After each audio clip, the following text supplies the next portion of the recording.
Boa tarde, senhoras e senhores, e obrigado por aguardarem. Sejam bem-vindos à teleconferência da São Martinho SA para a discussão dos resultados referentes ao primeiro trimestre da safra 24-25. Participa hoje conosco o senhor Felipe Vicchiato, diretor financeiro e de Relações com Investidores, Alessandro Soares, gerente de RI e Desenvolvimento e Novos Negócios, e John Graham, especialista de RI da São Martinho.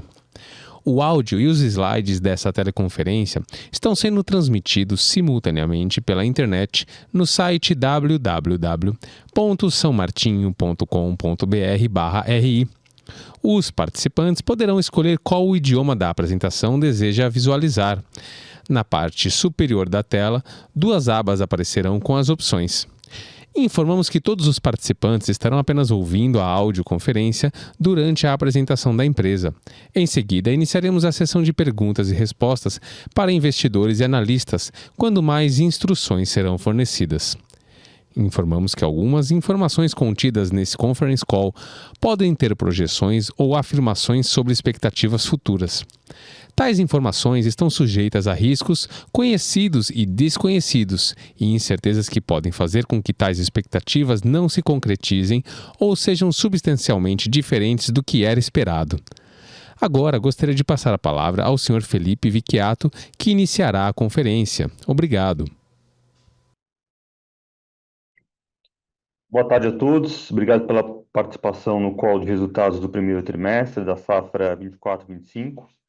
Vamos iniciar com a agenda aqui dos principais pontos que eu queria tratar com vocês, iniciando com a produção acumulada até o trimestre, destaques financeiros, margem por produto em relação ao custo caixa e preço de venda, como está andando a nossa operação de milho e rentabilidade, e, por fim, evolução de RED e expectativa de preços de etanol, tá?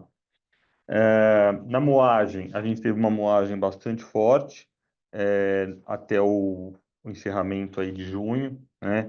Produzimos 21% a mais de ATR produzido, sendo que de cana-de-açúcar 16% a mais de moagem, com 91,7 milhões toneladas por hectare, uma produtividade bastante forte. ATR médio também subindo 2,8%, o que dá aí de produto para o negócio de cana-de-açúcar 20% a mais. No processamento de milho, a gente processou 19% acima do mesmo período anterior. O período anterior ele foi contaminado pelo início da planta, né? Então você tem aí uma piora relativa do ano passado, né? E a gente espera que esse ano, como a planta já está operando aí 1.500 toneladas por dia, a gente deve chegar ali no nosso guidance de próxima a 500 mil toneladas de cana de milho processado. A produção, o nosso mix foi favorável para a produção de açúcar, dado aí os preços de açúcar na média que estão bem acima do preço de etanol. A gente produziu 26% acima do que o ano anterior, 535 mil toneladas. A gente espera encerrar o ano com 1.560 mil toneladas de açúcar até o encerramento da safra, que deve acontecer lá em meados de outubro. A produção de etanol cresce 17%, e aí puxado pelo etanol de milho, né, que vem bastante forte. Energia crescendo 34%, ajudada pela moagem e pelo início da cogeração da nova caldeira da São Martinho, e DDGS crescendo aí 24% a produção, amparado aí pelo volume de moagem de milho. A gente tem um mix aqui de cana-de-açúcar 49,51. Esse mix deve fechar, né, até o final dentro da nossa estimativa de guidance, tá? Indo para os resultados financeiros, os destaques financeiros, a gente cresceu a nossa receita líquida em 22%, atingindo aí no trimestre 1,6 bi de reais, basicamente numa combinação de maior preço e volume no açúcar e maior volume no etanol. O preço de açúcar foi 13% superior ao mesmo período do ano passado, resultado de uma fixação a preços melhores, e o volume de açúcar foi 5% maior, que está dentro aí do cronograma de embarques que a gente deve estar fazendo nos próximos trimestres. No caso do etanol, a gente tem uma queda de 17% aí no preço médio de etanol quando a gente compara com o primeiro trimestre do ano passado. Lembrando que o primeiro trimestre do ano passado foi um trimestre bastante chuvoso, né, em todo o Centro-Sul. Então a safra demorou muito para engrenar, não tinha muito volume de etanol disponível no mercado. Isso fez com que o preço no primeiro trimestre tenha sido o maior preço da safra passada, mas não com volume superior, não com volume grande para estar sendo vendido, né? Esse ano, como já normalizou a safra, acabou que a gente conseguiu vender um pouco mais, porém com preços menores do que ano passado, mas ainda assim com preços bem melhores do que foi o último trimestre que a gente reportou aí em meados de junho. No DDG, a gente vendeu 32 mil toneladas, 23% a mais do que o ano passado, resultado aí do cronograma da maior moagem de milho, com um preço médio de 2,6% abaixo do que o ano passado. Com isso, a gente tem ali o EBITDA que cresce 20%, o EBITDA ajustado, o EBIT cresce 42%, e aí o EBIT, além da questão do volume de venda, você tem um pouco de diluição de custo fixo, né, melhorando aí o nosso custo caixa de EBIT, e o EBIT crescendo a margem em 18%. Esse trimestre, a gente teve dois efeitos importantes que impactaram o lucro líquido e o lucro caixa da companhia. O primeiro impacto foi no resultado financeiro, uma marcação a mercado de swaps que a gente tem mudando o indicador de inflação mais para CDI. Esse impacto foi da ordem de 103 milhões de reais negativo no trimestre. Esses swaps são swaps muito longos aí que vencem em 2033, 34, 35 de debêntures que a gente emitiu no ano passado, e quando a curva abriu muito, a marcação ao mercado disso fica muito relevante. No mesmo período do ano anterior, a gente teve um efeito oposto a isso. Na verdade, dentro desse 1T24, você tem um ganho, né, de MT swap da ordem de 100 milhões de reais. Então, com isso, a gente tem aqui na variação em si, uma variação de 200 milhões de reais quando a gente compara TRI contra TRI. Além disso, no trimestre passado também, a gente teve uma marcação de mercado de ativo biológico positiva de 145 milhões de reais. Na época, os preços de açúcar estavam bem maiores, e a gente marcou nosso ativo biológico e deu essa receita aí não caixa, né, de 145 milhões de reais. Quando você compara com essa receita do TRI de 21 milhões de reais, é uma queda de 85% que acaba impactando aí o lucro da companhia. Mas operacionalmente, a gente teve uma melhora importante aqui no trimestre, sendo que a gente vai olhar aí no terceiro ou quarto slide, ainda não tem nenhuma contribuição relevante do EBIT e do EBITDA para o milho, né? Essa contribuição vai ocorrer nos próximos trimestres, conforme eu vou mostrar, dado aí os nossos estoques de milho e o volume de vendas de DDG que vai acontecer. Indo para o custo caixa, a gente teve o custo caixa de açúcar permaneceu estável na comparação TRI contra TRI. Ele se excluiu o efeito do Consecana aqui, ele deveria estar até caindo, né? Com preço médio maior, a gente teve aqui um ganho de margem da ordem de quase 10 pontos percentuais, chegando a 25% de margem caixa nas vendas de açúcar. No etanol, a gente teve uma queda no custo caixa do etanol, parte por conta do preço do Consecana e parte é por conta da maior diluição de custo fixo. Porém, dado que os preços do etanol caíram também no período, a gente caiu a nossa margem em 4,3 pontos percentuais. Expectativa aqui é que esse custo caixa, exceto o efeito de Consecana, ele permaneça mais ou menos da onde está, né, no próximo trimestre, porém com os preços bem melhores do etanol. A gente viu aí no segundo trimestre uma recuperação importante do preço do etanol, e aí você vai conseguir com isso ganhando tri a tri margens no etanol. Um detalhe importante, nessas vendas aqui no primeiro trimestre, teve um volume grande de venda de hidratado. São Paulo tem um preço médio pior do que a média do grupo, né? E um pouco de hidratado Goiás, né?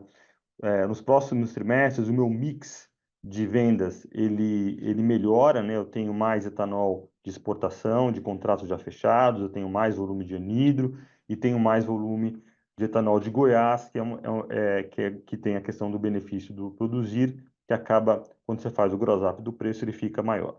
A gente vendeu hidratado de São Paulo e produziu hidratado de São Paulo esse trimestre, apesar de ter as plantas 100% anidro, por conta de uma questão de otimização de ICMS, que a gente tinha um volume grande aí nos ativos.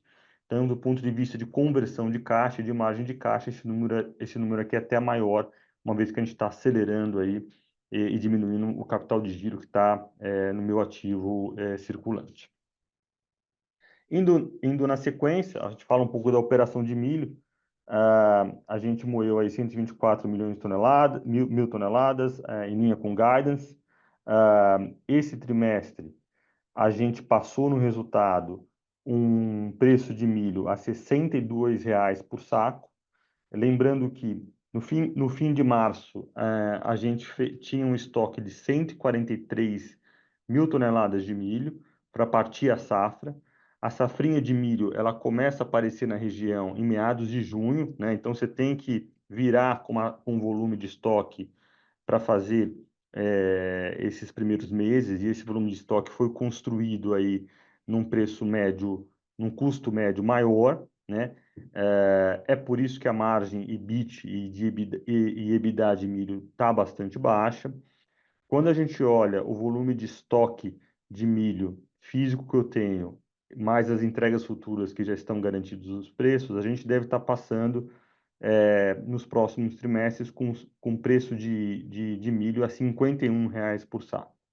O que, combinado com o volume de DDG que eu vou estar vendendo aí nos próximos trimestres, né? Esse primeiro trimestre aqui o volume foi bastante baixo em relação ao total, ao potencial total.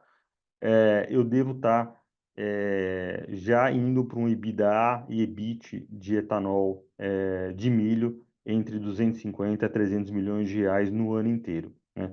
Isso para dizer o seguinte: esse primeiro trimestre não é um trimestre de referência para a gente fazer nenhum tipo de projeção para o EBITDA do milho, uma vez que teve essa questão de volume de vendas de DDG bastante baixo e também um estoque de milho comprado aí a um preço maior para dar partida na safra. Indo na sequência, a gente tem aqui um pouco a nossa posição de hedge no encerramento de junho, né? A gente tinha ali 729 mil toneladas fixadas a R$ 2.454 por tonelada, está fixado tanto uma parte importante aqui em reais e a outra parte está em aberto. A parte de dólar está fixado apenas o açúcar. Isso representa 76% da minha cana própria do que eu vou estar faturando, né? Então, nos próximos 3 trimestres, eu tenho um volume de faturamento ali de cana própria que representa 76% já fixado, né? Se eu colocar na safra inteira, né, incluindo o volume que eu já vendi no primeiro trimestre, esse número vai para próximo a 90% da cana própria, grandes números, tá? Na safra 25/26, a gente já iniciou as fixações, né, um pouco a nossa política de gestão de risco aqui, apesar da gente estar construtivo com preço de açúcar para o futuro, a gente já vendeu uma parte, né, para se proteger, e isso representa 16% da cana própria, né? A gente ainda está acreditando que o Centro-Sul deva ter um apagão de cana ali no último terço da safra, né? Dado que a gente teve um verão seco e durante todo o ano, até o momento, pouquíssimas chuvas, né? Então, a gente deve ter ali, a partir de setembro, uma queda importante do TCH do setor, e isso deve impactar o volume de açúcar produzido, e a gente entende que isso deve afetar os preços de açúcar mais com as telas que vão ser entregues lá em março de 25 e as telas futuras da safra subsequente, né? Na sequência aqui, eu terminei uma apresentação, a gente pode abrir para perguntas e respostas. Obrigado. Obrigado. Agora daremos início à sessão de perguntas e respostas. Lembrando que para fazer perguntas escritas, orientamos que sejam enviadas via ícone de Q&A no botão inferior de sua tela. Para perguntas por áudio, favor clicar no ícone levantar a mão no botão inferior de sua tela. Por padrão da dinâmica, seus nomes serão anunciados para que façam suas perguntas ao vivo. Nesse momento, uma solicitação para ativar o seu microfone aparecerá na tela. A nossa primeira pergunta vem do senhor Pedro Fonseca, da XP Investimentos. Por favor, pode prosseguir. Boa tarde, Felipe e toda a equipe da São Martinho. Obrigado por pegar a minha pergunta. A minha primeira é sobre clima. Queria pegar a visão de vocês se essa piora recente do TCH, esperada, esse clima mais seco pode impactar a parcela de plantio da safra 25/26. Se vocês têm alguma expectativa em relação a isso, alguma visão. E a segunda pergunta é sobre CAPEX, né, de açúcar no mercado. O que vocês têm visto em relação a CAPEX em novas plantas de produção de açúcar, né, aumento da capacidade de açúcar, e se enxergam isso como um potencial risco para 2026? Esses são meus pontos. Obrigado. Obrigado, Pedro. Obrigado pelas perguntas. Olha, no caso da São Martinho, a gente faz o grosso do plantio, a nossa cana quase toda é cana de 18 meses. Então, é uma cana que a gente faz o plantio durante entre o mês de janeiro e março, tá?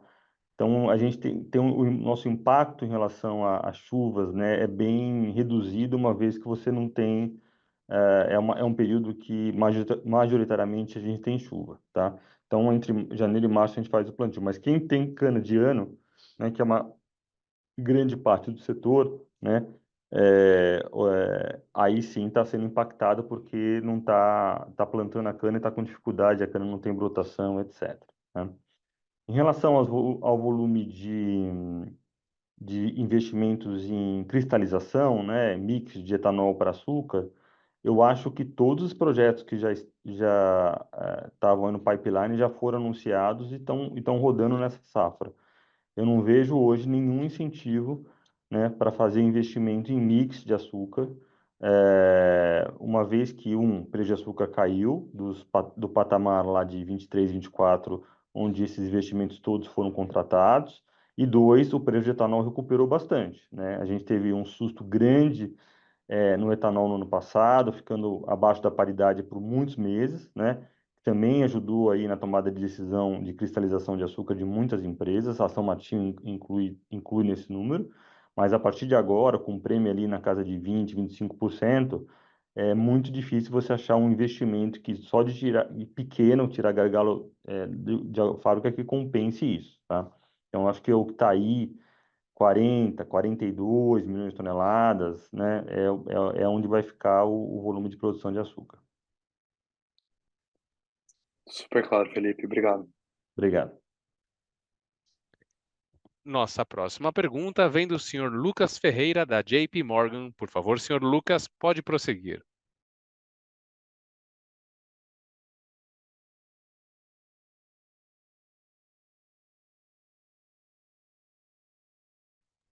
Acho que a gente perdeu o Senhor Lu. Lu... Ok, vamos passar para a próxima pergunta. Oh, Lucas, o senhor abriu sua linha, oh, pode prosseguir, por abri, favor. desculpa, eu tava Imagina, no mudo pode aqui, prosseguir. desculpa. Boa tarde, Felipe. Uma pergunta de Centro-Sul também, se você acha que essa questão climática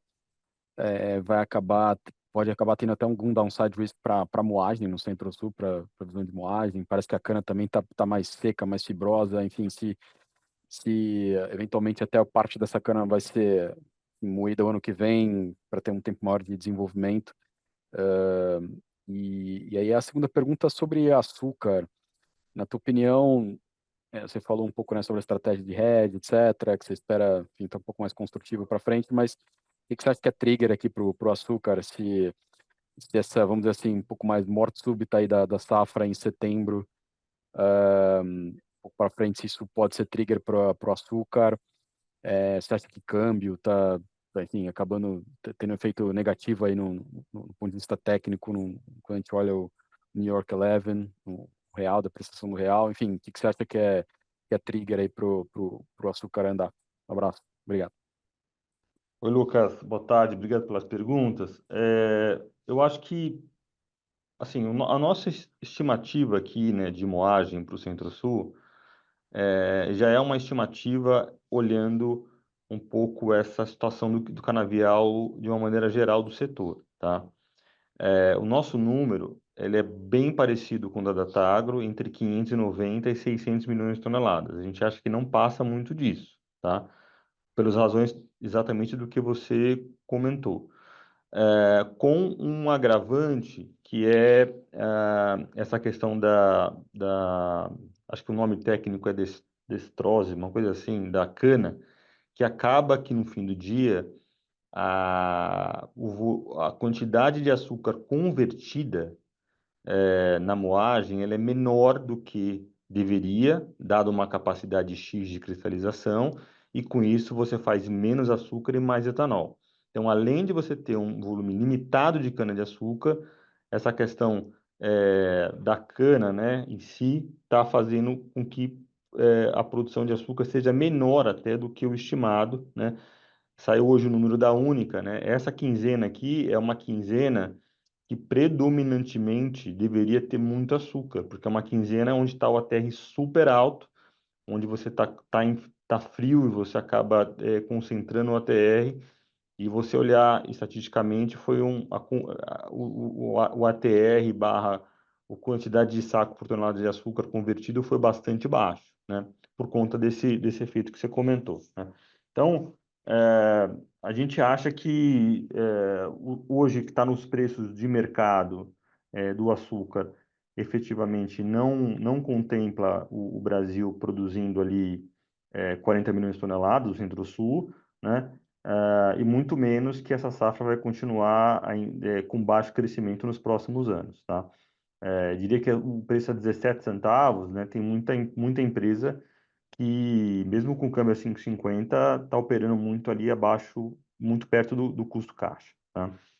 A segunda pergunta, em relação a trilhos de açúcar, acho que é um pouco isso, assim, acho que o câmbio pode ter um efeito técnico aí, né? É um mercado, o mercado de açúcar é um mercado muito líquido, né? Que tem muitos robôs que operam, mas acho que a questão de essa morte súbita da safra, né, quando perceberem que no último terço da cana vai ter cana que não vai ser nem colhida, né, provavelmente vai rodar para ter que esperar o próximo ano para ela crescer, porque não dá para você colher uma cana com, em algumas regiões eu já ouvi entre 40 e 50 toneladas por hectare. E aí, quando acontecer isso e de fato os números aparecerem, talvez seja um trigger aí para os preços de açúcar recuperarem, tá? Estamos próximo aí, né? Acho que, então hoje é dia 13 de agosto, acho que mais uns 30, 40 dias a gente já vai começar a perceber nos quinzenais aí de produção esse efeito. Legal, muito obrigado. Obrigado. Próxima pergunta vem do senhor Luiz Carvalho, da UBS. Por favor, senhor Luiz, pode prosseguir.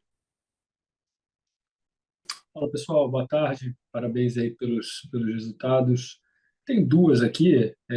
A primeira, talvez mais em alocação de capital, Felipe, como é que tem sido a visão de vocês aí sobre o potencial da expansão da planta de milho versus eventualmente a fábrica de açúcar, ou eventualmente acelerar um pouco o buyback, aumentar dividendo. Queria entender um pouco a cabeça de vocês nesse sentido. E se tem espaço ainda nesse contexto para mais plantas de biogás, olhando, vamos dizer assim, mais para o médio prazo. A segunda pergunta é sobre preço de açúcar. Assim, o que vocês estão olhando para final do ano para ainda manterem, vamos dizer assim, parte do hedge em aberto? Então, se vocês puderem dividir um pouco, ajuda. Obrigado. Oi, Luiz, boa tarde, obrigado pelas perguntas. Começar pela última aqui, do preço de açúcar, a gente tem em aberto mais ou menos uns 10% da safra total, né? ou 25% da cana própria remanescente, com uma concentração bastante relevante aí na tela de março. A tela de março hoje, março 25, ela está hoje em 18,50, 18,60. A gente acha que no momento em que os dados de TCH e essa morte súbita de cana que a gente já entende que vai acontecer na safra vierem à tona, esse preço pode ir buscar até os 20 centavos, tá? Essa é um pouco a nossa expectativa para essa tela, né? E aí, uma vez essa tela subindo, acaba que tem aí um reflexo nas telas subsequentes, tá? A alocação de capital, você falou de biometano, né? A gente está na metade da construção da planta, a planta deve startar no próximo ano. Eu acho que enquanto essa planta não startar, e a gente vê a operação, né? O que a gente consegue ganhar a mais de produtividade do que está planejado, se realmente a gente vai ter que fazer alguma recomposição de nutrição na cana, né? Porque dentro do nosso projeto a gente a gente contempla que a biodigestão da vinhaça tira um pouco de os nutrientes que iriam para o canavial, né? Então a gente vai ter que, dentro do plano, recompor esses nutrientes. Uma vez que você não tem, se a gente no projeto perceber que não há necessidade, os próximos projetos na sequência ficam mais rentáveis e aí com isso a gente teria o interesse de acelerar. Mas por hora não. A buyback, a gente já evoluiu bastante aqui, se não me engano, temos os 80% já concluído, né? Vamos concluir aí nos próximos meses e analisar junto ao conselho se vale a pena abrir um novo buyback, né? Considerando o preço da ação onde está. E aí, expansão de milho ou fábrica de açúcar, né? A gente está tendo esse ano um ano muito bom na fábrica de milho. O consumo de energia está bastante baixo o consumo de vapor. Então, a gente tem uma vantagem competitiva importante que a gente não precisa originar a biomassa. Para vocês terem uma ideia, em Goiás, em algumas regiões, lá o cavaco chega a R$ 500 por tonelada, né? E uma planta como a Boa Vista, se não tivesse integrada, precisaria uns quase 200 mil toneladas de cavaco, né?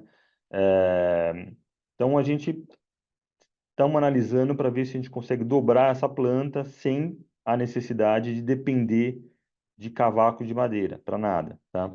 Se a gente conseguir ir assumindo aí que esse cenário de etanol continue construtivo, né, como esse ano e os próximos anos, é possível que a gente tome a decisão de fazer a planta, né? Mas essa decisão deve acontecer para o final do ano, começo do ano que vem, tá?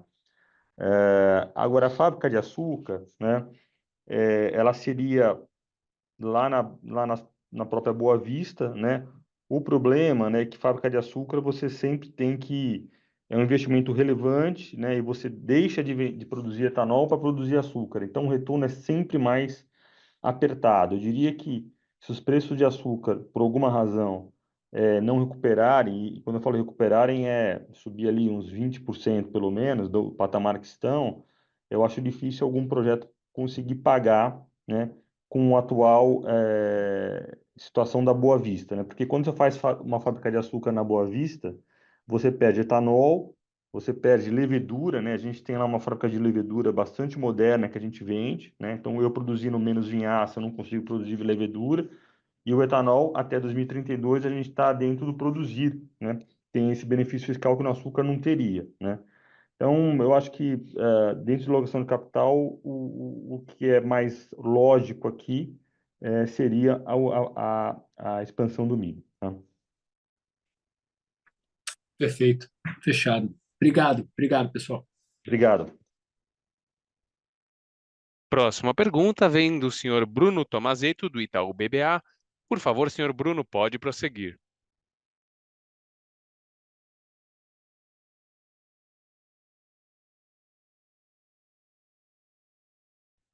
Tá no mudo, hein? Seguiremos para a próxima pergunta.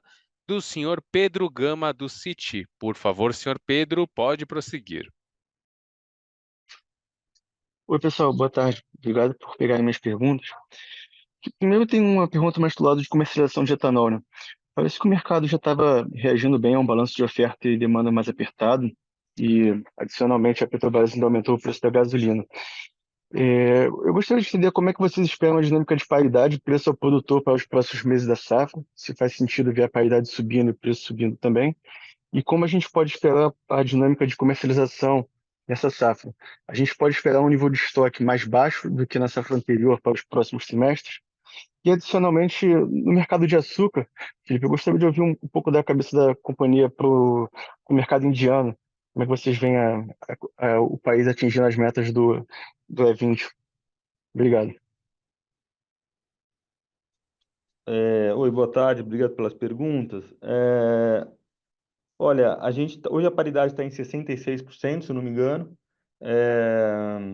Com o volume do último mês, o mês de julho, foi quase 3 bilhões de litros de etanol vendido, sendo que foi 1,8 bi de etanol hidratado.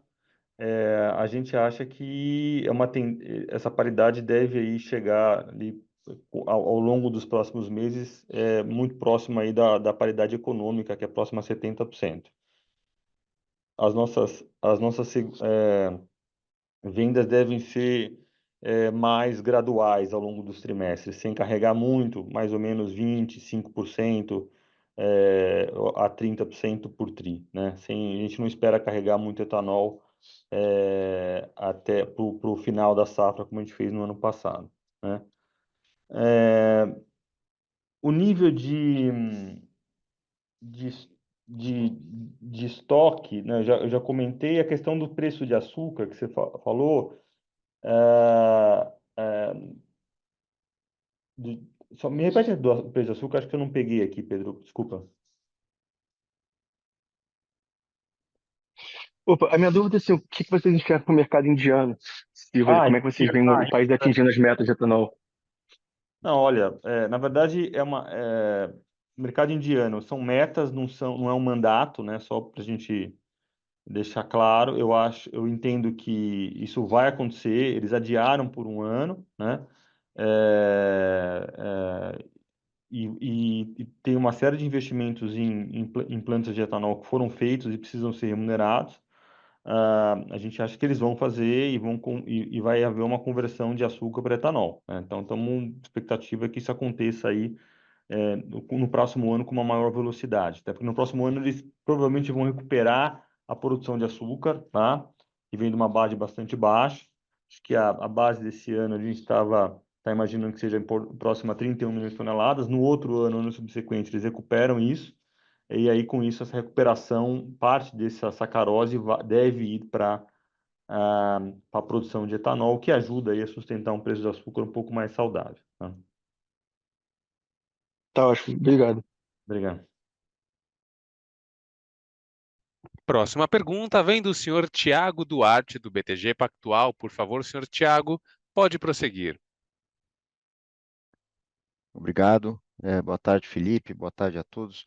Uma pergunta rápida, Felipe. Eu queria entender um pouquinho a estratégia de comercialização de etanol no trimestre, né? Você vendeu bastante até, olhando até pensando em proporções históricas para o primeiro trimestre, em relação ao que você deveria produzir esse ano, pensando no teu mix. Queria entender e eu tenho a impressão que você não virou a safra, né, da safra passada para essa estocado. Então, eu queria entender um pouco, não sei se era uma questão de capacidade física de estocagem ou algum outro motivo para você ter vendido bastante etanol nesse TRI, considerando até a visão que você já vinha colocando de expectativa de recuperação de preço, que aconteceu parcialmente no TRI, mas claramente está acontecendo mais agora e caminhando para a segunda metade da safra, como você já argumentou antes aqui. Oi, Thiago, boa tarde. Olha, a gente vendeu mais ou menos 22% do volume total que eu vou produzir, né? Então, apesar da gente acreditar hoje que os preços tendem a se recuperar, no começo nos primeiros meses de safra, a gente tinha ainda um pouco de dúvida em relação a essa dinâmica de preço de combustíveis, né, se ia cair ou não, tal. E a posição aqui da área comercial foi uma posição um pouco mais cautelosa, eu diria, né, de não tentar virar e ficar carregando muito estoque, né, porque se acontecesse alguma coisa no meio do caminho, que o preço do petróleo caísse muito por alguma razão, ou a paridade, ou o dólar caísse muito e o preço da gasolina caísse no mercado brasileiro, isso poderia aí machucar muito a nossa margem, né? Assim, acho que a gente teve o último trimestre, o quarto trimestre, bastante, como posso dizer, impactante e frustrante do ponto de vista de preço de etanol. E a tomada de decisão nossa foi não ficar pagando muito para ver, né? Vamos vender um pouco dentro aí do mínimo de 20% do que eu tenho de exposição, tá? Foi isso. Não, tá claro. E se eu puder fazer uma outra pergunta, quanto, em que percentual, pegando a média da indústria, a média do Centro-Sul, na cana-de-açúcar, como vocês acham que vocês hoje estão quando a gente olha esse custo médio de produção aí no etanol, perto de 2.500 por metro cúbico, ou no açúcar, perto de R$ 2.000 por tonelada? Onde você acha que a indústria está em termos desse custo de produção na média, Olha, aproximadamente? eu acho que a indústria está 20% acima disso. Tá claro. Mais ou Obrigado. menos, tá? Obrigado.